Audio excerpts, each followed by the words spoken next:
I come to the floor today very excited about the great progress America is going to make tomorrow, August 1st, for women across this country, and to share the outrage that I just heard from the senator from Illinois and others, that before those even go into effect tomorrow, on the eve of this great opportunity for so many women, the Republican leaders come to the floor and says, no, we want to repeal it. First Amendment on an issue not related at all, cybersecurity, but to take those away before they even begin.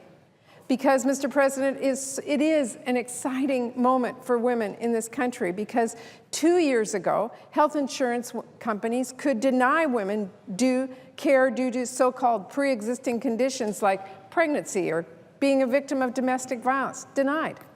2 years ago, women were permitted to be legally discriminated against when it came to insurance premiums, and were often paying more for coverage than their male counterparts. 2 years ago, women did not have access to the full range of recommended preventive care, like mammograms or prenatal screenings that the senator from Illinois talked about. 2 years ago, insurance companies had all the leverage. 2 years ago, too often, women paid the price. That is why I'm so proud today to come to the floor with so many of our colleagues to highlight just how far we have come for women in the past 2 years, and the new ways that women will benefit from health care reform starting tomorrow, August 1st. You know, since the Affordable Care Act became the law of the land, women have now been treated more fairly when it comes to health care costs and options. Deductibles and other expenses have been capped, so a health care crisis won't cause a family to lose their home or their life savings.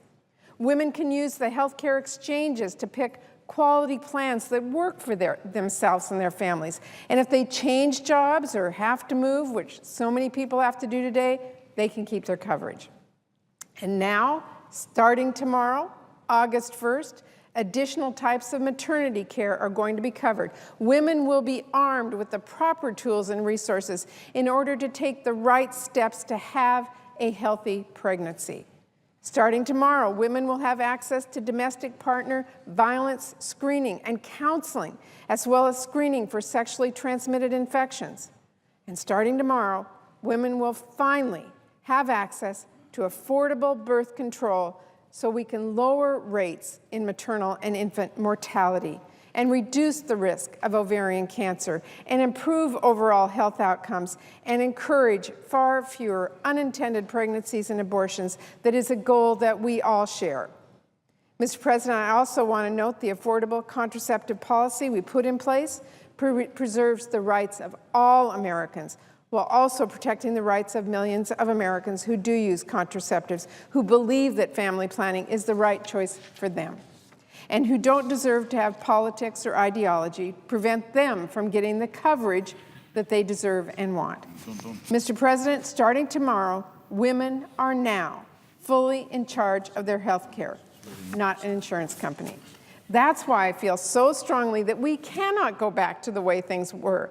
While we can never stop working, of course, to make improvements, which we all know are important, we owe it to the women of America to make progress and not allow the clock to be rolled back on their health care needs.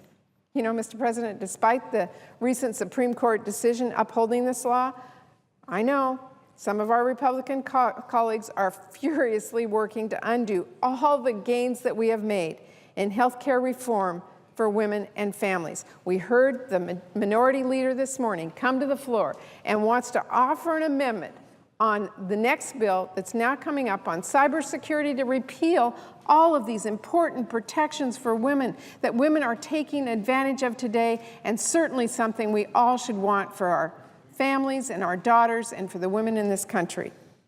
I know, apparently, that they think repealing the entire health care law is a political winner for them, but the truth is, Mr. President, this law is a winner for women and for men and for children and for our health care system overall.